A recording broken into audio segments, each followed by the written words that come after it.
안녕하세요, 여러분. 오늘도 영상을 보러 와주셔서 고맙습니다. 혹시 여러분도 이런 경험이 있으신지요? 밤에 잠자리에 누우면 온갖 걱정이 머릿속을 맴돕니다. 자식들 일은 잘 되고 있는지, 건강은 괜찮은지, 노후 준비는 충분한지, 하루 종일 바쁘게 살았는데도 마음은 쉬지 못하고 불안감만 커져갑니다. 지난주에 만난 박영숙님의 이야기를 들어보겠습니다. 65세인 박영숙님은 매일이 걱정의 연속이었습니다. 아들이 직장을 그만두겠다고 하니 밤잠을 이루지 못했고, 건강검진에서 작은 이상 소견이 나오니 암에 걸린 건 아닌지 두려워했습니다. 남편과는 작은 일로도 자주 다투게 되고, 친구들과의 모임에서도 마음이 편하지 않았습니다. 선생님, 나이가 들수록 걱정이 더 많아지는 것 같아요. 예전엔 이렇지 않았는데. 박영숙님의 말씀입니다. 이런 마음 여러분도 잘 아시죠? 50대, 60대를 넘어서면서 우리는 더 많은 책임감을 느끼고 동시에 더 많은 불안감을 경험합니다. 자식들의 미래, 자신의 건강, 경제적 안정, 부부관계, 걱정할 일은 끝이 없어 보입니다. 하지만 오늘 여러분께 전해드리고 싶은 말씀이 있습니다. 2500년 전 부처님께서도 이미 우리의 이런 마음을 깊이 이해하고 계셨습니다. 그리고 그 불안한 마음을 내려놓는 지혜로운 방법을 가르쳐 주셨습니다. 부처님은 말씀하셨습니다. 모든 괴로움의 뿌리는 우리 마음속 집착에서 나온다고요. 우리가 불안해하는 이유는 외부의 문제 때문이 아니라 그것에 대한 우리의 마음가짐 때문입니다. 오늘 이 시간에는 부처님의 지혜로운 말씀을 통해 우리의 불안한 마음을 어떻게 다스릴 수 있는지 구체적이고 실용적인 방법들을 함께 살펴보겠습니다. 어려운 이야기가 아닙니다. 우리 일상에서 바로 적용할 수 있는 부처님의 가르침입니다. 본론 부처님 말씀과 10가지 구체적 조언 28분. 첫 번째, 현재에 머물러라. 과거와 미래의 짐을 내려놓기. 부처님께서 법구경에서 말씀하셨습니다. 과거를 쫓지 말고 미래를 바라지 말라. 과거는 이미 지나갔고 미래는 아직 오지 않았다. 현재의 일을 현재에 관찰하여 흔들림 없이 알아차려라. 이 말씀이 무슨 뜻일까요?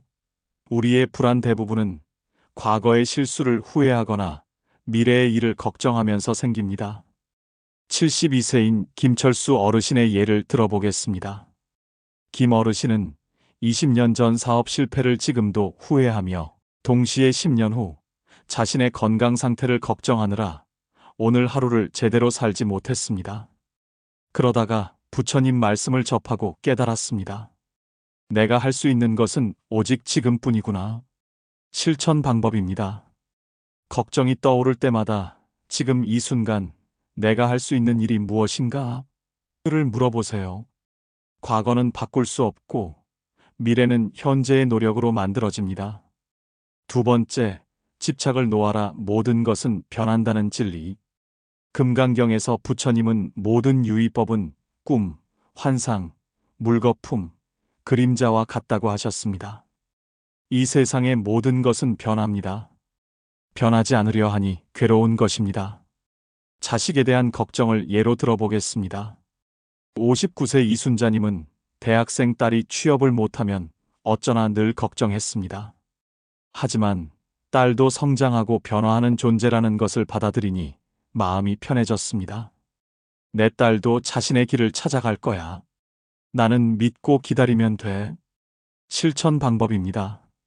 모든 것은 변한다. 이것도 지나갈 것이다라는 말을 자주 떠올리세요. 좋은 일도 나쁜 일도 영원하지 않습니다. 특별 주제 자식 걱정에서 벗어나는 부처님의 지혜. 여러분 중에서도 자식 걱정으로 밤잠을 설치는 분들이 많으실 것입니다. 특히 우리 세대는 자식을 위해 모든 것을 희생하며 살아왔기에 더욱 그렇습니다. 하지만 부처님께서는 이런 우리의 마음을 이미 다 아시고 지혜로운 말씀을 남겨주셨습니다.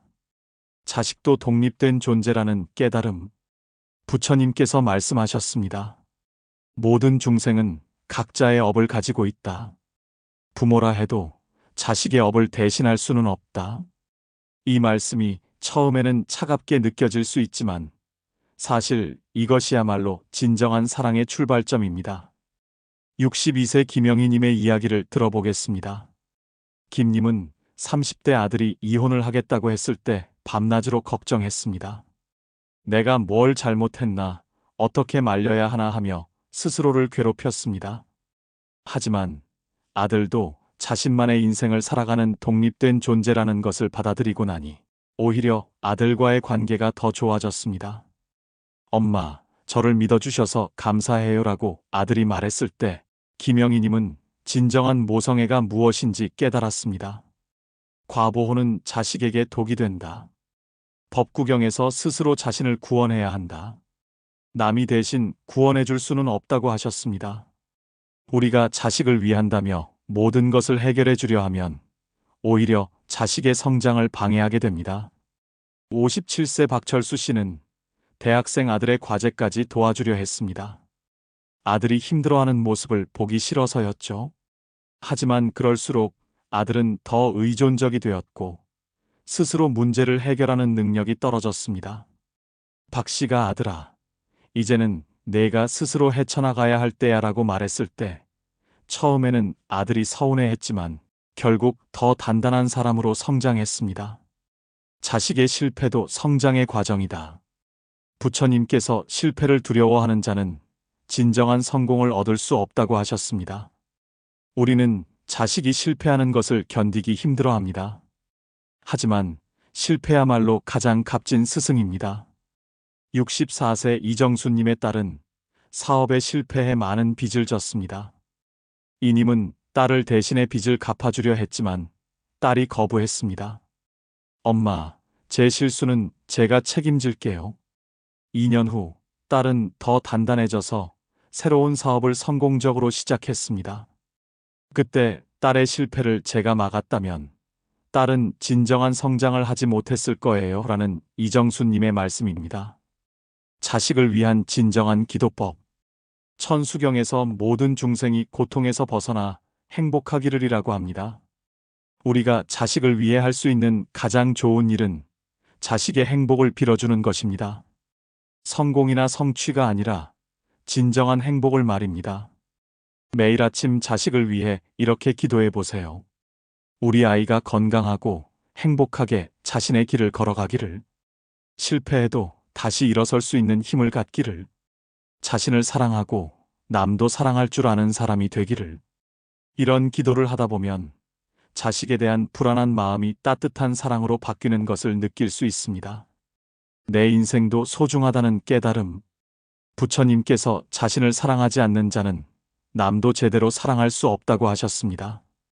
자식만을 위해 살다 보면 정작 자신의 인생은 없어집니다. 그런 부모를 보는 자식도 부담스러워합니다. 68세 조명자님은 자식들이 모두 독립한 후 허무감에 빠졌습니다. 이제 내 인생은 끝난 건가? 하지만 부처님 말씀을 접하고 나서 자신만의 인생을 찾기 시작했습니다. 봉사활동도 하고 늦깎이로 서예를 배우기도 했습니다. 엄마가 행복해 보이니 저희도 편해요라는 자식들의 말에 조명자님은 비로소 진정한 어머니가 된 것 같다고 했습니다. 자식 걱정을 줄이는 실천 방법들입니다. 매일 아침 자식의 행복을 위한 기도하기. 성공이 아닌 행복을 빌어주세요. 자식의 선택 존중하기. 내가 정한 일이니 엄마는 믿는다라고 말하세요. 조언은 구할 때만 하기. 묻지도 않는데 간섭하지 마세요. 자식의 실패를 성장으로 보기. 이것도 좋은 경험이 될 거야 라고 생각하세요. 내 인생의 즐거움 찾기. 자식 외에도 나만의 행복을 찾아보세요. 자식 걱정이 줄어들면 자식과의 관계는 더 좋아집니다. 간섭하는 부모가 아니라 믿어주는 부모, 걱정하는 부모가 아니라 응원하는 부모가 되어보세요. 그것이 부처님께서 가르쳐 주신 진정한 사랑의 모습입니다. 세 번째, 비교를 멈춰라. 나만의 속도로 살아가기. 부처님은 남과 비교하며 사는 자는 진정한 행복을 얻을 수 없다고 하셨습니다. 우리의 불안 중 상당 부분이 다른 사람과의 비교에서 나옵니다. 67세 정명희님은 친구들의 자랑을 들을 때마다 초라함을 느꼈습니다. 다른 집 자식은 의사인데, 다른 집 남편은 연금이 많은데. 하지만 자신만의 속도와 방식이 있다는 것을 깨닫고 나니 마음이 평온해졌습니다. 실천 방법입니다. 남과 비교하고 싶을 때 나는 나만의 인생을 살고 있다고 스스로에게 말해주세요. 각자의 삶에는 각자만의 아름다움이 있습니다. 네 번째, 감사의 마음을 기르라. 부족함보다 충분함에 집중. 법구경에서 만족할 줄 아는 자가 가장 부유한 자다라고 하셨습니다. 우리는 없는 것에 집중하느라 이미 가진 것의 소중함을 놓치곤 합니다. 매일 밤 잠들기 전 오늘 하루 감사한 일 3가지를 떠올려 보세요. 건강하게 하루를 보낸 것, 가족이 무사한 것, 맛있는 식사를 할 수 있었던 것. 작은 것에서부터 감사를 찾아보세요. 실천 방법입니다. 감사 일기를 써보세요. 매일 밤 3가지씩만 적어도 일주일 뒤면 마음이 달라집니다. 5번째, 호흡을 통해 마음을 다스려라. 몸과 마음은 하나. 부처님께서 가르치신 가장 기본적인 수행법이 바로 호흡 관찰입니다. 호흡을 알아차리는 자는 마음의 주인이 된다고 하셨습니다. 불안할 때 우리의 호흡은 얕아지고 빨라집니다. 반대로 깊고 천천히 호흡하면 마음도 차분해집니다. 이것은 과학적으로도 증명된 사실입니다. 실천 방법입니다. 불안감이 들 때 4초 들이마시고 4초 참고 6초에 걸쳐 천천히 내쉬세요. 이것을 10번 반복하면 마음이 진정됩니다. 6번째, 선한 마음을 기르라. 자비와 연민의 힘. 부처님은 자비로운 마음을 가진 자에게는 두려움이 없다고 하셨습니다. 다른 사람을 미워하고 원망하는 마음은 자신을 더 불안하게 만듭니다. 며느리와의 갈등으로 고민하던 61세 박정자님은 며느리를 원망하는 대신 그녀의 입장을 이해하려 노력했습니다. 며느리도 시어머니 눈치를 보며 힘들었다는 것을 깨닫고 나니 갈등이 줄어들었습니다. 실천 방법입니다. 미운 사람이 있을 때 저 사람도 나처럼 행복하고 싶어 하는구나 라고 생각해 보세요. 7번째, 욕심을 줄여라. 적게 가져도 풍요로운 삶. 부처님은 욕심이 많은 자는 가난한 자요, 만족하는 자는 부자다라고 하셨습니다. 더 많이 가지려 할수록 불안해집니다. 58세 최영호 씨는 노후 자금이 부족할까봐 밤잠을 못 이뤘습니다. 하지만 지금 가진 것으로도 충분히 행복할 수 있구나를 깨달으니 마음이 편해졌습니다. 실천 방법입니다. 충분하다는 말을 자주 하세요. 물질적으로나 정신적으로나 지금도 충분합니다. 8번째, 화를 다스려라. 분노는 자신을 태우는 불. 법구경에서 화를 내는 것은 뜨거운 숯을 남에게 던지려다 자신의 손을 대는 것과 같다고 하셨습니다. 가족이나 배우자에게 화를 낼 때가 있죠. 하지만 그 화는 결국 자신의 마음을 더 불안하게 만듭니다. 실천 방법입니다. 화가 날 때 10가지 세어보세요. 그리고 이 감정도 지나갈 것이다라고 마음속으로 말하세요. 9번째, 겸손한 마음을 가져라. 모든 것을 알 수 없다는 지혜. 부처님은 아는 것이 많을수록 겸손해진다고 하셨습니다. 모든 것을 통제하려 하니 불안한 것입니다. 모르는 것이 더 많다는 것을 인정하세요. 실천 방법입니다. 모르겠다. 그럴 수도 있겠구나 라는 말을 더 자주 사용해 보세요. 10번째, 지혜로운 친구를 사귀어라. 좋은 환경의 중요성. 부처님께서 선한 벗과 함께하는 자는 선한 길로 가고 악한 벗과 함께하는 자는 악한 길로 간다고 하셨습니다. 불안하고 부정적인 사람들과만 어울리면 나도 그렇게 됩니다. 긍정적이고 지혜로운 사람들과 시간을 보내세요. 실천 방법입니다. 부처님 말씀을 공부하는 모임에 참여하거나 마음이 평안한 사람들과 교류하세요. 지금까지 부처님의 지혜로운 말씀을 통해 불안한 마음을 다스리는 방법들을 살펴보았습니다. 핵심을 정리하면 이렇습니다. 불안의 뿌리는 우리 마음의 집착에 있습니다. 과거에 매달리거나 미래를 걱정하거나 남과 비교하거나 더 많이 가지려 하거나 모든 것을 통제하려 할 때 불안해집니다. 하지만 현재에 집중하고 변화를 받아들이고 감사하는 마음을 기르고 욕심을 줄이고 자비로운 마음을 갖는다면 불안은 저절로 사라집니다.